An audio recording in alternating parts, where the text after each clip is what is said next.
యేసుక్రీస్తు నామములో మీ అందరికీ వందనాలు, శుభములు తెలియజేస్తున్నాను. అదేవిధంగా యూట్యూబ్లో లైవ్లో చూస్తున్న మా ప్రియ ప్రజలు, ఆత్మీయ బిడ్డలు, దేవుని బిడ్డలు, మమ్మల్ని ఎంతగానో ప్రేమించే బిడ్డలు, వారికి వారి కుటుంబాలకి వందనములు, శుభములు తెలియజేస్తున్నాను. అంత మాత్రమే కాదు, రాఫర్ రివైవల్ మినిస్ట్రీస్ ప్రేమించి అనేక మంది స్పాన్సర్ చేస్తున్న బిడ్డలకు, అనేక మంది దేవుని పరిచర్య నిమిత్తము ప్రార్థనలు, విజ్ఞాపనలు చేస్తున్న ప్రజల కోసము, సేవకుని కుటుంబం కోసము, సంఘ పరిచర్య కోసము, సంఘ అభివృద్ధి కోసము, సువార్తను విస్తరింపచేయడం కోసము దినదినము ప్రార్థనలు చేస్తున్న మా బిడ్డలు, మా సహోదరులు, మా ఆత్మీయులు, దేవుని ప్రియజనము, వారికి వారి కుటుంబాలకి వందనాలు, శుభములు తెలియజేస్తున్నాను. వారిని దేవుడు దీవించును గాక, ఆశీర్వదించును గాక. ఈ ఫిబ్రవరి మాసములో మరి ఈ ఆదివారం దినమున మనము ప్రభువుని స్తుతించడానికి, ప్రభువుని మహిమపరచడానికి, ప్రభువును గణపరచడానికి దేవుడు మనకిచ్చిన ఈ సమయాన్ని బట్టి, ఈ విలువైన దినమున బట్టి ఆ ప్రభువునకు వందనాలు, కృతజ్ఞతలు తెలియజేద్దాం. ఎందుకంటే ఆ సర్వాధికారి అయిన దేవుడు మనకు ఈ దినమును ఇవ్వకపోతే మనము మృతులుగా ఉందుమేమో. దేవుడు తన కృప చేత, దేవుడు తన కాపుదల చేత మనల్ని సంరక్షిస్తూ, పోషిస్తూ దినదినము మనల్ని కాపాడుతున్నాడు. కనుక ఈ దినమున మందిరంలో కూర్చుని దేవుణ్ణి స్తుతిస్తున్నాం, దేవుణ్ణి ఆరాధిస్తున్నాము. ఈ యోగ్యత, ఈ ధన్యత అనేక మంది బిడ్డలకు ఉండదు. ఎందుకంటే వారు లోకములో ఉన్నారు కనుక, వారికి దేవుని విలువ తెలియదు కనుక వారు లోకము, లోకాశలతో బ్రతుకుచున్నారు. అదే విధముగా దేవుని బిడ్డలు కూడా, విశ్వాసులుగా దేవుని బిడ్డలుగా పిలువబడిన ప్రజలు కూడా దేవుని సన్నిధానాన్ని ఈ పునరుద్ధాన దినము, ఆదివారం దినమున ప్రభు సన్నిధిలో ఉండకుండా ప్రభువుని బాధ పెట్టే బిడ్డలుగా, ప్రభువుకి సమయం ఇవ్వలేని బిడ్డలుగా అనేక మంది జీవిస్తూ ఉంటున్నారు. మనము అయోగ్యులముగా, నిరపరాధులుగా, శ్రమలలో, నిందల్లో ఉన్నప్పుడు ప్రభువు మనల్ని తన రక్తము ద్వారా కడుక్కొని నీతిమంతులుగా చేర్చుకొని, నీతిమంతులుగా, పవిత్రులుగా, పరిశుద్ధులుగా చేసి మనల్ని లోకములోనికి వెలుగుగా ఉండమని, లోకముకు అన్ని జనుల మధ్య మనల్ని వెలుగుగా నియమించితే, దేవుడు మనకు ఏదైతే ఆ లైట్, ఆ ల్యాంప్ మనల్ని ఏ విధంగా ఉంచాడో అది మనము గ్రహించుకోకుండా లోకములో చీకటి మాదిరిగా మనము బ్రతుకుతున్నాము. ఈ దినమున విశ్వసించిన దేవుని బిడ్డలకు విశ్వాసము, ఆయన యందు విశ్వాసం ఉంచి నమ్మి బాప్తిసం పొంది రక్షించబడిన ప్రజలకు ఆయన ఎటువంటి వ్యక్తి అంటే ఆయన అమూల్యమైన వాడు, ఆయన అమూల్యమైన వాడు. ఇలాంటి అంశము, ఆయన అమూల్యమైన వాడు. విశ్వసించిన ప్రజలు, లేకపోతే దేవుని యందు విశ్వాసం ఉంచిన దేవుని బిడ్డల కోసము మనము ఒకటి తెలుసుకోవాలా. విశ్వసించడము అంటే దేవునికి మొదటి స్థానం ఇవ్వడము, దేవునికి ప్రథమ స్థానం ఇవ్వడము, ఆయన్ని అమూల్యమైన వాడిగా ఎంచుకోవడము, ఆయన్ని వెలకట్టే వాడిగా మనము గుర్తించాలా, వెలకట్టే వ్యక్తిగా మనం గుర్తించాలా. ఎందుకు ఆయన అమూల్యమైన వాడంటే ఆయన ఏ పాపము చేయని వ్యక్తి, ఆయన నీతిమంతుడు, ఆయన పరిశుద్ధుడు, ఆయన పవిత్రుడు, ఆయన సాత్వికమైన మనసు కలిగిన వాడు, ఆయన దీన మనసు కలిగిన వాడు, ఆయన దీర్ఘశాంతము కలిగిన వ్యక్తి, ఆయనలో అనేకమైన మంచి లక్షణములు, మంచి గుణములు, మంచి స్వభావములు ఉన్న వ్యక్తి. ఎవరిని కూడా దుఃఖపెట్టే వ్యక్తి కాదు. ఆయనను శ్రమలు పెట్టిన, ఆయన్ని ఇబ్బంది పెట్టిన, ఆయన సిలువకు అప్పగించిన వ్యక్తులను కూడా ఆయన క్షమించాడు. సిలువలో పలికిన మాటను మనం జ్ఞాపకం చేస్తే, తండ్రి, వీరేమి చేయుచున్నారో వీరికి తెలియదు కనుక వీరిని క్షమించమని చెప్తున్నాడు. దేవుని ప్రేమ అటువంటిది. ఈ దినమున క్రైస్తవ బిడ్డలు, దేవుని బిడ్డలు, దేవుని ప్రజలు, సంఘములోని బిడ్డలు, యూట్యూబ్ లో చూస్తున్న బిడ్డలు ఆయన్ని అమూల్యమైన వాడిగా విశ్వసించిన వారి తెగింపు ఏ విధంగా ఉంటుందంటే, ఆయన్ని ఎవరైతే ఇష్టముగా నమ్మకముగా దేవునికి భక్తి చేస్తారో వారి ఆలోచన విధానము కానీ, వారి తెగింపు కానీ, వారి చేసే క్రియలు కానీ ఏ విధంగా ఉంటాయి అంటే, పేతురు రాసిన మొదటి పత్రిక 2వ అధ్యాయము 7వ వచనంలో మనం చూస్తే, మొట్టమొదట ఆయన విశ్వాసం కోసం మనము చూద్దాము. పేతురు రాసిన మొదటి పత్రిక 2వ అధ్యాయము 7వ వచనంలో మనం చూస్తే,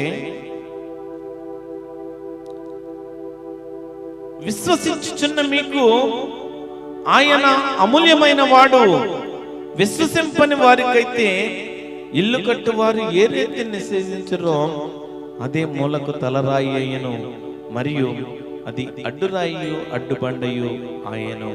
కట్టువారు వాక్యమునకు అవిధేయులై తొట్టిల్లుచున్నారు, దానికి వారు నియమింపబడిరి. అయితే మీరు చీకటిలో నుండి ఆశ్చర్యకరమైన తన వెలుగులోనికి మిమ్మల్ని పిలిచిన వాని గుణాతిశయమును ప్రచుర చేయ నిమిత్తము ఏర్పరచబడిన వంశమును, రాజులైన యాజక సమూహమును, పరిశుద్ధ జనమును, దేవుని సొత్తైన ప్రజలై ఉన్నారు. ఇక్కడ ఈ పేతురు పత్రికలో 2వ అధ్యాయంలో మనం 7వ వచనంలో మనం చూస్తే, ఆయన అమూల్యమైన వాడు. ఎవరికి అమూల్యమైన వాడు? ఎవరైతే ఆయన్ని విశ్వసిస్తారో, ఎవరైతే ఆయన యందు నమ్మి బాప్తిసం పొంది మారు మనసు అనుభవంలోకి వచ్చిన వ్యక్తులు ఆయనను అమూల్యమైన వ్యక్తిగా చూస్తారు. ఆయనకు మొదటి స్థానం ఇస్తారు, ప్రథమ స్థానం ఇస్తారు. అన్నిటినీ ఆయన చిత్తానుసారముగా చేస్తారు. దేవుని చిత్తమును నెరవేర్చుటయే వారి పని. దేవుని చిత్తమును నెరవేర్చుట వారి పని. ఇక్కడ విశ్వసించడం అంటే ఆయనకు మొదటి స్థానము ఇవ్వడం అని చెప్పాను. విశ్వాసులు ఏ విధంగా జీవించాలి కొన్ని విషయాలు మీకు చెప్తాను. అదే మాదిరిగా ఆయనను అమూల్యమైన వాడిగా విశ్వసించిన వారి తెగింపు ఏ విధంగా ఉంటుందో కొన్ని విషయాలు మీకు తెలియజేయడానికి నేను ఇష్టపడుతున్నాను. విశ్వాసులు ఏ విధంగా జీవించాలి? పేతురు రాసిన మొదటి పత్రిక 1వ అధ్యాయము 14 నుంచి 17 వచనంలో మనం చదువుకున్నాం. నేను పరిశుద్ధుడై ఉన్నాను కనుక మీరును పరిశుద్ధులై ఉండుడని వ్రాయబడి ఉన్నది కాగా, మీరు విధేయులకు పిల్లలై మీ పూర్వపు అజ్ఞాన దశలో మీకుండిన ఆశలను అనుసరించి ప్రవర్తింపక, మిమ్మల్ని పిలిచిన వాడు పరిశుద్ధుడై ఉన్న ప్రకారము మీరును సమస్త ప్రవర్తన యందు పరిశుద్ధులై ఉండుడి. పక్షపాతము లేకుండా క్రియలను బట్టి ప్రతివాన్ని తీర్పు తెచ్చేవాడు తండ్రి. అది మీరు ఆయనకు ప్రార్థన చేయుచున్నారు కనుక మీరు పరదేశులై ఉన్నంత కాలము భయముతో గడుపుడి.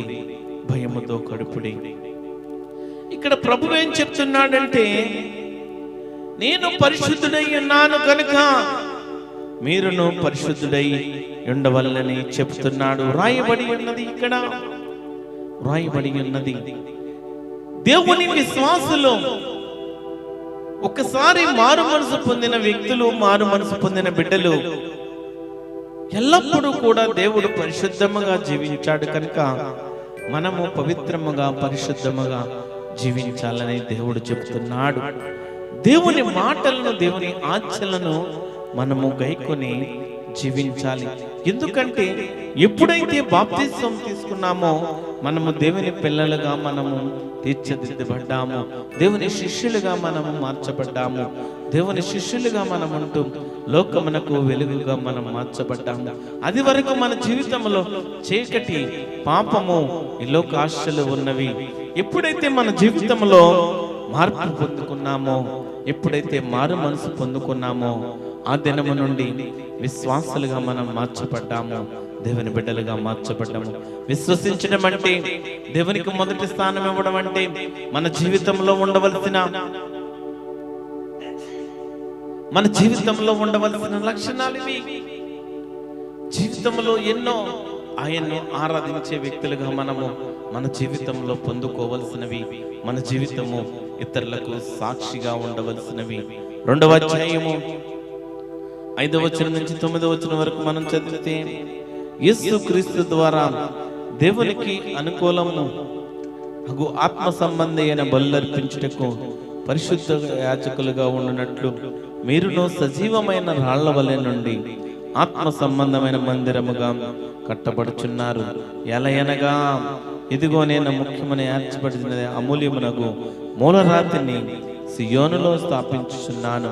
ఆయన యందు విశ్వసించువాడు ఏమాత్రమో సిగ్గుపడడు అన్న మాట లేఖనమునందు రాయబడి ఉన్నది. విశ్వసించుచున్న మీకు ఆయన అమూల్యమైన వాడు, ఆయన అమూల్యమైన వాడు.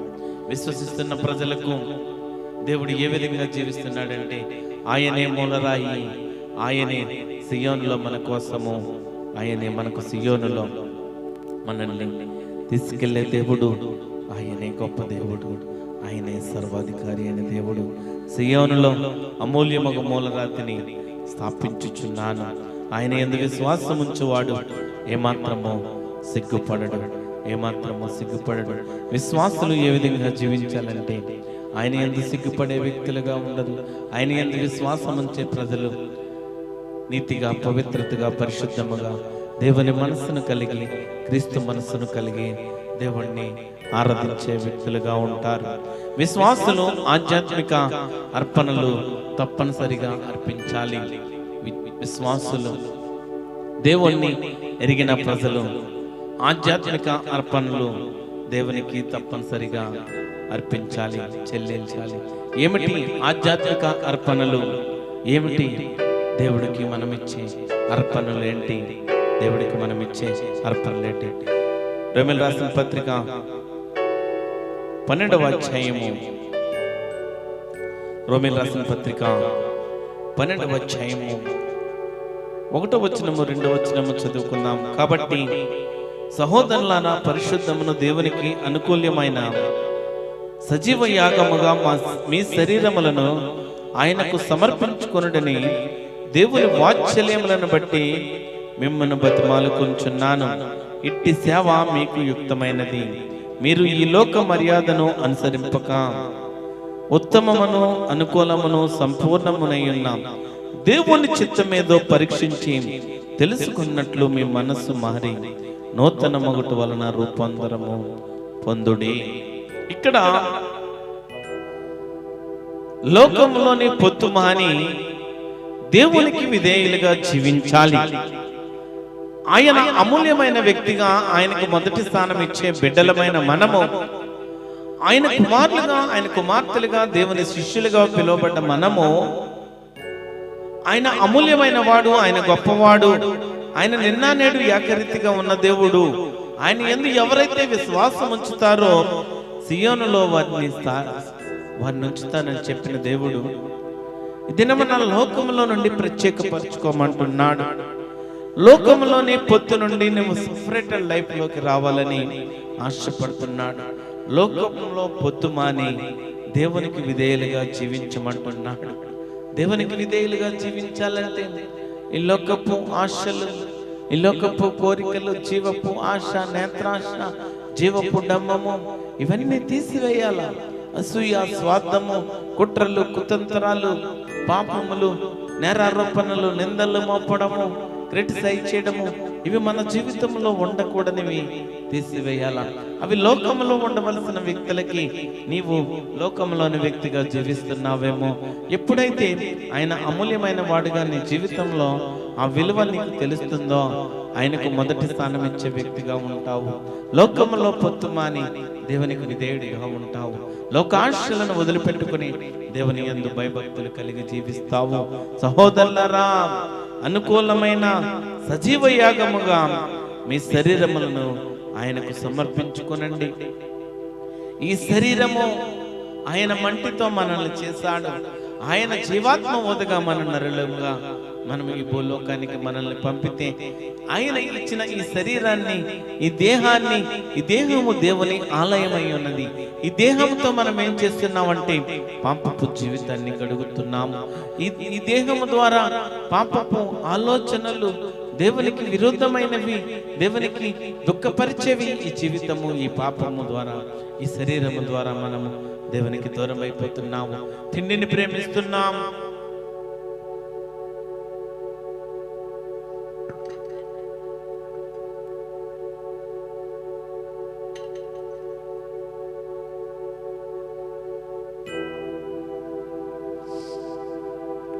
మనము తిండిని ప్రేమించే వ్యక్తులుగా ఉన్నాము, సుఖమును ప్రేమించే వ్యక్తులుగా ఉన్నాము, డబ్బును సంపాదించే వ్యక్తులుగా ఉన్నాము, నిద్రను ప్రేమించే వ్యక్తులుగా ఉన్నాము, ఇల్లోకాశలు, ఇల్లోక కోరికలను మనం ప్రేమించే వ్యక్తులుగా ఉన్నాము.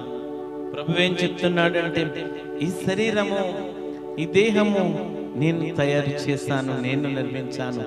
ఈ శరీరము ఏ విధంగా ఉండాలంటే ఆయనకు సమర్పించుకొని ఆయనను మహిమపరిచే బిడ్డలుగా ఉండాలా. ఈ శరీరము ద్వారా ఆయన్ను గణపరిచే బిడ్డలుగా మనం ఉండాలా. ఆయన గణపరిచే బిడ్డలుగా మనం ఉండాలా. విశ్వాసులు ఆధ్యాత్మిక అర్పణలు దేవునికి తప్పనిసరిగా చెల్లించవలసిన దాంట్లో మొట్టమొదటిది లోకములో పొత్తుమాని దేవునికి విధేయులుగా జీవించడము. నీ శరీరాన్ని, ఈ శరీరము సజీవ యాగముగా ఆయనకు సమర్పించుకోవాలి. రెండవది కీర్తనల గ్రంథము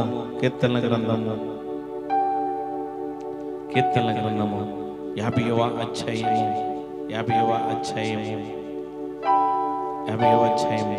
14వ వచనంలో మనం చూస్తే, దేవునికి స్తుతియాగము చేయుము, మహోన్నతునికి నీ మృక్కుబళ్ళు చెల్లించుము. ఇక్కడ దేవునికి ప్రార్థన, స్తుతియాగాలు అర్పించాలి. రెండవది, దేవునికి ప్రార్థన, స్తుతియాగాలు మనము అర్పించే వ్యక్తులుగా మనం ఉండాలా. మనం ఎల్లప్పుడూ ప్రార్థన చేయాలా, దేవునికి స్తుతియాగం చేయాలా, స్తుతి అర్పించాలా. మన జీవితంలో దేవుడు చేసిన మేలులకు ఎల్లప్పుడూ కృతజ్ఞతలుగా ఉండాలా. మూడవదిగా పూర్ణ హృదయంతో, సిద్ధ మనస్సుతో దేవుణ్ణి ప్రేమించాలి. పూర్ణ ఆత్మతో, పూర్ణ హృదయంతో మనము దేవుణ్ణి ప్రేమించే వ్యక్తులుగా ఉండాలా. దినవృత్తాంతాల మొదటి గ్రంథము 28వ అధ్యాయము 9వ వచనము, ఎఫెసీయులకు రాసిన పత్రిక 5వ అధ్యాయము 1-2వ వచనము, ఫిలిప్పీయులకు రాసిన పత్రిక 2వ అధ్యాయము 17వ వచనము. పూర్ణ హృదయముతో, సిద్ధ మనసుతో మనము దేవుణ్ణి ప్రేమించాలి. నాలుగవదిగా మంచి పనులు చేయడము. హెబ్రీయులకు రాసిన పత్రిక 13వ అధ్యాయము, 13వ అధ్యాయము 16వ వచనం మనం చదువుకుందాం. 13వ అధ్యాయము 16వ వచనంలో, ఉపకారమును ధర్మమును చేయ మర్చిపోకుడి, అట్టి యాగములు దేవునికి ఇష్టమైనవి. ఇక్కడ మనము దేవునికి ఇష్టమైన ఉపకారములు, ధర్మమును చేయ మర్చిపోవద్దు. అట్టి యాగములు దేవునికి ఇష్టమైనవి. మంచి పనులు చేసే వ్యక్తులుగా మనం ఉండాలా. మంచి పనులు చేసే బిడ్డలుగా మనం ఉండాలా. ఐదవదిగా రోమీయులకు రాసిన పత్రిక 12వ అధ్యాయము,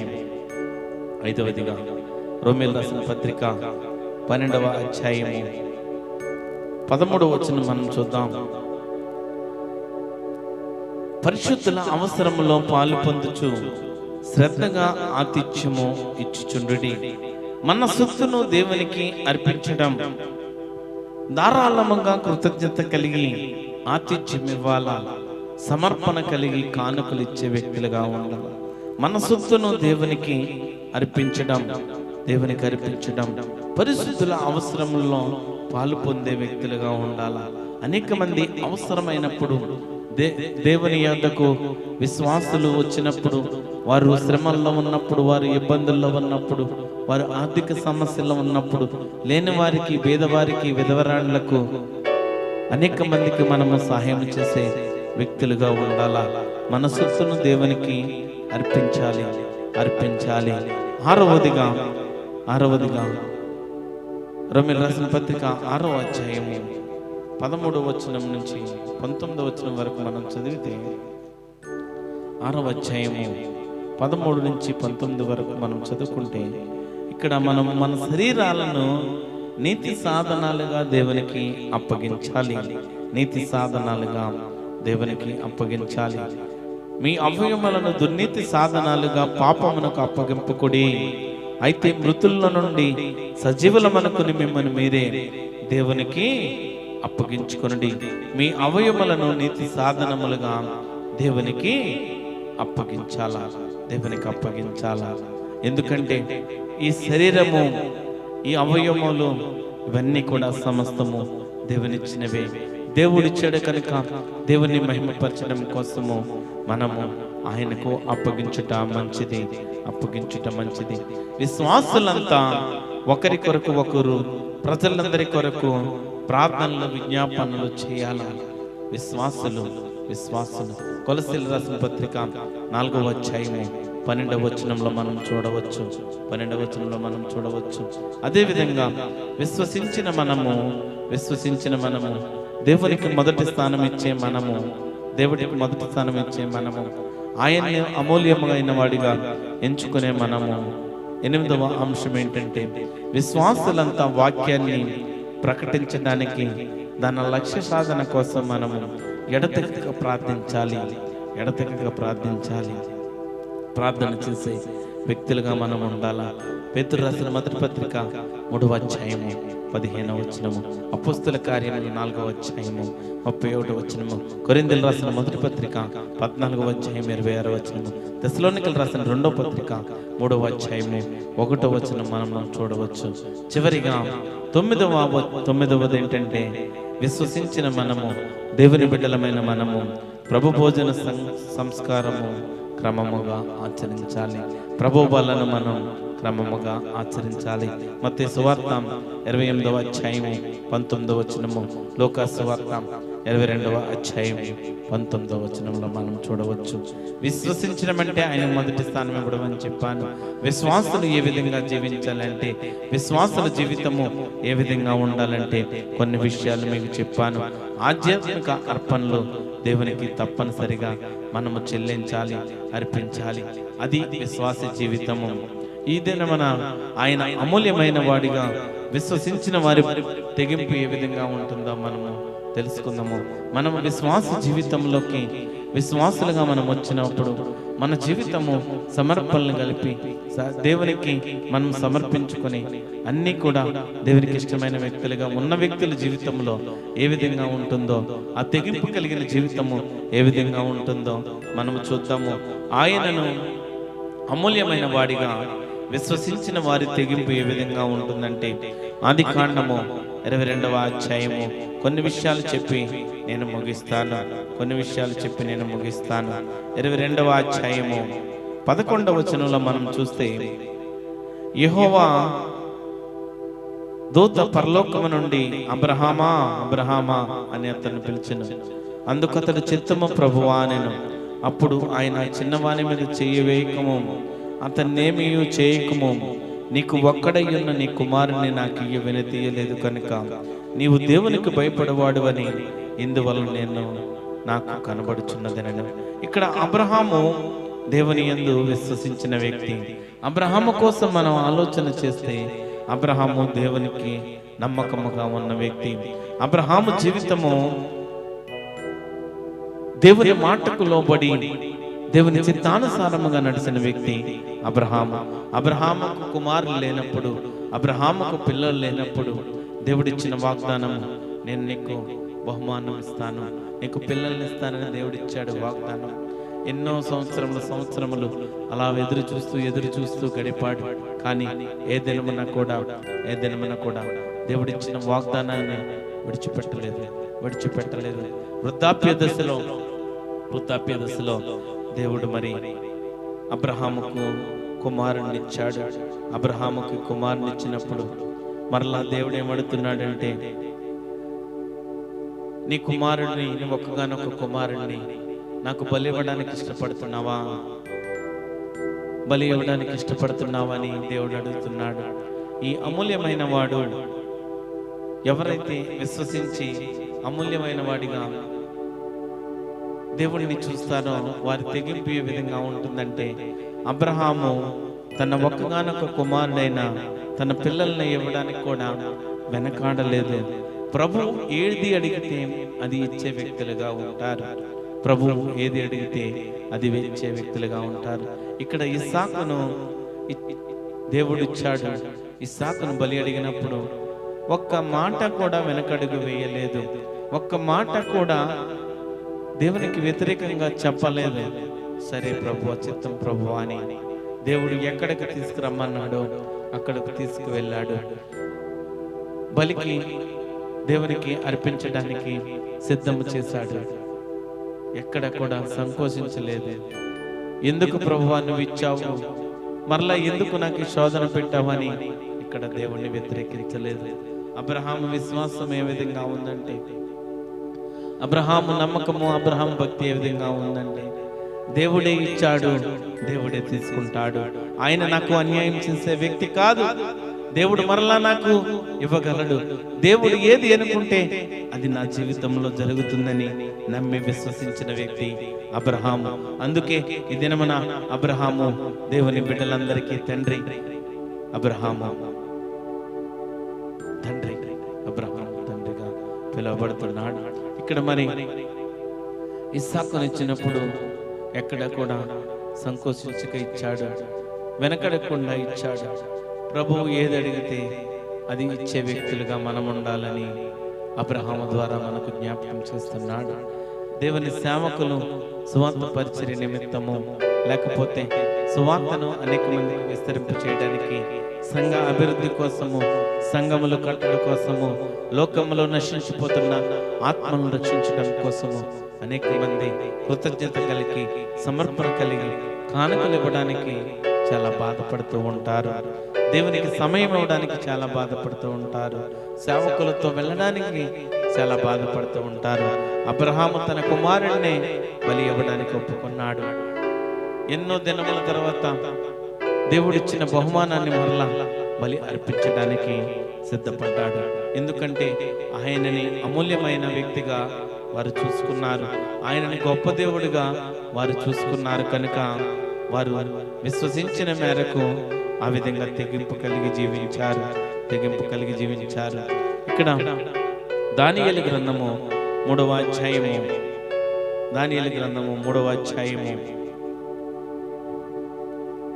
thank you wonderful holy spirit, 3వ అధ్యాయము 17వ వచనము 18వ వచనం మనము చదువుకుందాం.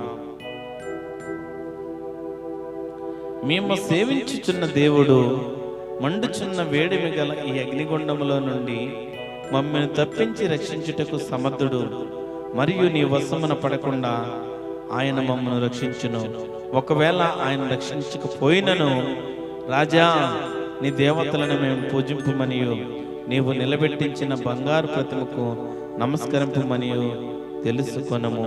అందుకు నెబుకద్నెజరు అత్యాగ్రహమునందున శద్రకు, మేషకు, అబేద్నెగోను వారి విషయంలో ఆయన ముఖము వికారమైన గనుక గుండము ఎప్పటికీ 7 అంతలు వేడిమిగా చేయమని ఆజ్ఞ ఇచ్చాను. ఇక్కడ మరి ఈ అగ్నిగండంలో కూడా వెళ్ళడానికి ప్రభు కొరకు సిద్ధపడతారు.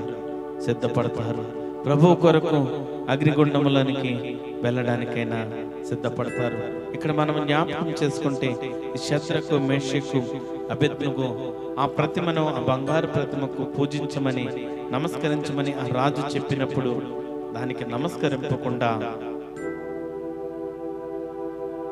నా దేవుడు రక్షకుడు, నా దేవుడు నన్ను కాపాడుతాడు, ఆయన కొరకు అగ్నిగుండంలోనికి వెళ్ళడానికైనా సిద్ధపడ్డారు.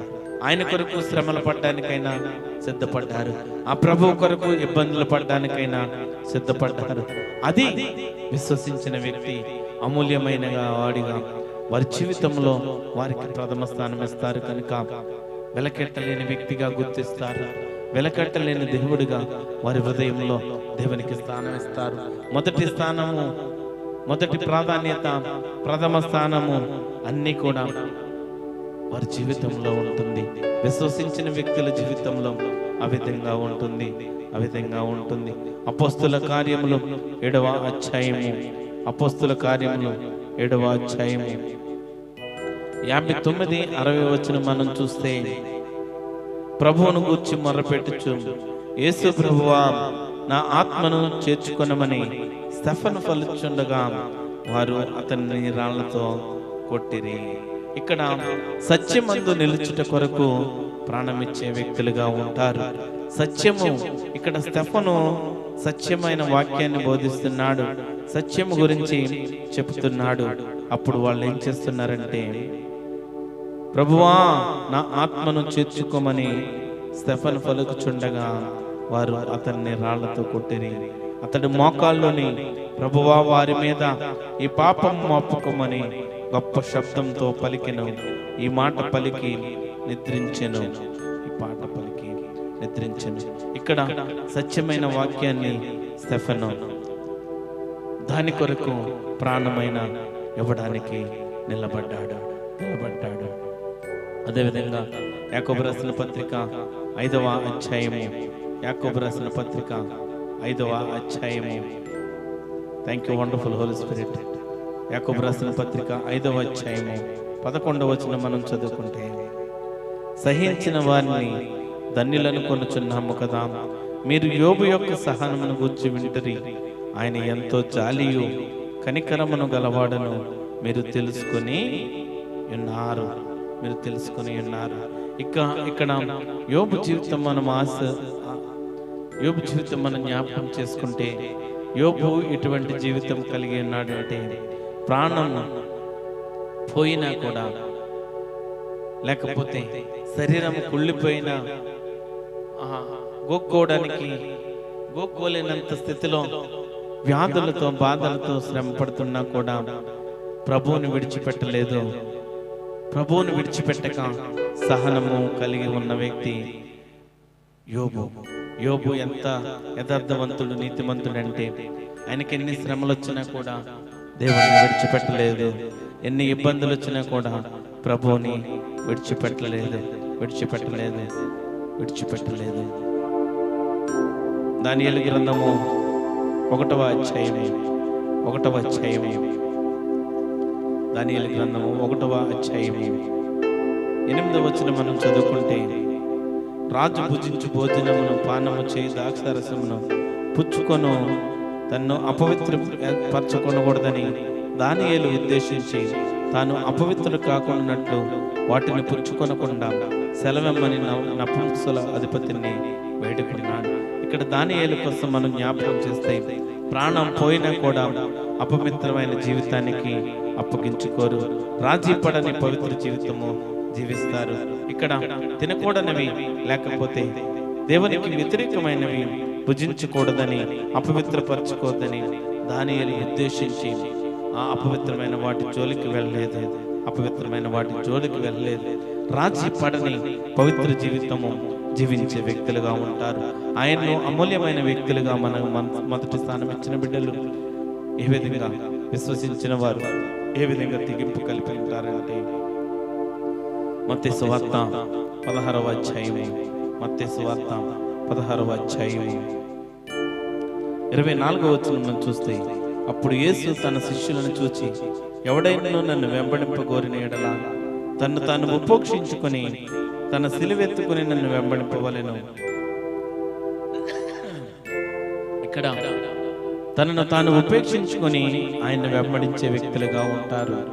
ఆయన సిలువను మోస్తూ, ఆయనకి సాక్షిగా జీవిస్తూ, ఆయన సువార్తను ప్రకటిస్తూ ఆ సిలువకు అర్థము చెప్పే వ్యక్తులుగా జీవిస్తారు. ఉపేక్షించుకుని ఆయన్ని వెంబడిస్తారు. ఫిలిప్పీయులకు రాసిన పత్రిక 3వ అధ్యాయము 7వ వచనంలో, లాభకరమైనవన్నీ ప్రభువు కొరకు నష్టముగా ఎంచుకుంటారు. స్వార్థం కోసం ఆలోచించే వ్యక్తులుగా ఉండరు. స్వార్థ ఆలోచనలు కలిగి ఈ లోకాశల్లో ఏదో సంపాదించుకోవాలా, లేకపోతే ఈ లోకంలో మనం గొప్పగా ఉండాలా, లేకపోతే మనకు దేవుడు స్వార్థపూర్వకంగా దేవుడి మందిరంలో కానీ దేవుని విశ్వాసుల జీవితంలో కానీ అన్యాయం చేస్తూ స్వార్థపూరితంగా జీవించకుండా లాభకరమైనవన్నీ కూడా ప్రభు కొరకు నష్టముగా ఎంచుకునే వ్యక్తులుగా ఉంటారు. నష్టముగా ఎంచుకునే వ్యక్తులుగా ఉంటారు. అయినను ఏవేవి నాకు లాభకరములై ఉండెనో వాటిని క్రీస్తు నిమిత్తము నష్టముగా ఎంచుకుంటేని పెంటగా ఎంచుకుంటారు, నష్టముగా ఎంచుకుంటారు. ఎందుకంటే అవి వారికి పెంటతో సమానముగా ఎంచుకుంటారు. అమూల్యమైన వ్యక్తులు, అమూల్యమైన దేవుణ్ణి ప్రేమించే వ్యక్తులు ఏ విధంగా ఉంటారంటే లాభకరమైనవన్నీ ప్రభు కొరకు నష్టముగా ఎంచుకుంటారు, పెంటగా ఎంచుకుంటారు. క్రీస్తు విషయమై నింద గొప్ప భాగ్యమని ఎంచుకుంటారు. క్రీస్తు విషయము ఎన్ని శ్రమలు వచ్చినప్పటికీ, క్రీస్తు విషయము ఎన్ని నిందలు వచ్చినప్పటికీ కూడా అది దేవుడిచ్చిన గొప్ప భాగ్యమని వారు ఎంచుకుంటారు. అల్పకాల పాప భోగములను విడిచి దేవుని ప్రజలతో శ్రమ అనుభవించడానికి ఇష్టపడతారు. సమస్తమును విడిచి పరలోకము వెళ్తారు. విశ్వసించిన ప్రజలు, దేవుని అమూల్యముగా ఎంచుకున్న ప్రజలు, దేవునికి మొదటి స్థానం ఇచ్చిన ప్రజలు, విశ్వసించిన వ్యక్తులు నీతిమంతులుగా, పవిత్రులుగా ఉండి తన పిల్లలను ఇవ్వడానికి కూడా వెనకాడని వ్యక్తులుగా ఉంటారు. ప్రభువు ఏది అడిగితే అది ఇచ్చే వ్యక్తులుగా ఉంటారు. ప్రభువు కొరకు అగ్నిగుండంలోనికి వెళ్ళడానికైనా సిద్ధపడతారు. దానియేలు మరి ఏ విధంగా అయితే అపవిత్రమైన వాటిని భుజింపక వ్యతిరేకించాడో, ప్రాణం పోయినా కూడా అపవిత్రమైన దానికి వెళ్ళరు. రాజీ పడని పవిత్ర జీవితం జీవిస్తారు. యోబు మరి శరీరం కుళ్ళిపోయినా ప్రభువును విడిచిపెట్టలేదు, సహనం కలిగి ఉంటాడు. సత్యమందు నిలుచుట కొరకు ప్రాణమిచ్చే వ్యక్తిలా ఉంటారు. స్టెఫను సత్యమందు నిలుచుట కొరకు ప్రాణమిచ్చే వ్యక్తిగా ఉన్నాడు. తన్ను తాను ఉపేక్షించుకొని ఆయన సిలువను మోస్తూ ఆయన వెంబడించే వ్యక్తులుగా ఉంటారు. సమస్తము మరి అన్ని ఆయన చిత్తానుసారంగా చేసే బిడ్డలుగా ఉంటారు. విశ్వసించిన మనకు ఆయన అమూల్యమైన వాడు. విశ్వసించిన దేవుని బిడ్డలకు ఆయన అమూల్యమైన వాడు. విశ్వసించడం అంటే ఆయనకు మొదటి స్థానం ఇవ్వడమని చెప్పాలి. ఆయన అమూల్యమైన వాడిగా ఎంచడం అంటే వెలకట్టలేని వాడిగా గుర్తించడము, వెలకట్టలేని వ్యక్తిగా గుర్తించడము. ఆయన అమూల్యమైన వాడిగా విశ్వసించిన వారి జీవితంలో ఆ తెగింపు కలిగి జీవిస్తారు. అట్టి సహాయము ప్రభువైన యేసుక్రీస్తు మనకు చేయనుగాక. ఆమేన్, ఆమేన్. కృప కలిగిన దేవా, జీవం గల తండ్రి, నీ బంగారు పాదాలకు వెళ్ళని వందనాలు, స్తోత్రాలు తండ్రి. కొద్ది నిమిషాలు నీ వాక్యాన్ని ధ్యానించాం తండ్రి. అనేక మంది నశించిపోతున్న ప్రజలకు ఆయన అమూల్యమైన వ్యక్తిగా, విశ్వసించిన వారి జీవితము ఏ విధంగా ఉందో, వారు ఎటువంటి తెగింపు కలిగి ఉంటారో, ఏ విధంగా మార్చబడతారో, ఏ విధంగా జీవిస్తారో మీరు కొన్ని విషయాలు మాకు బయలుపరిచారు. అనేక మందికి చేరువలో యూట్యూబ్ ద్వారా ఈ పరిచర్ను తీసుకువెళ్తున్నారు. అనేక మంది మారు మనసు పొందుటకు మీరు ఇక్కడ చూపించండి, సహాయం చేయండి దేవా. మీరే మహిమ ఘనత పొందుకోమని నజరేయుడైన యేసుక్రీస్తు నామమున ప్రార్థన అడిగి వేడుకుంటున్నాం తండ్రి. ఆమేన్, ఆమేన్. ఒక పాట పాడుచుండగా కానుకలు తీయబడతాయి.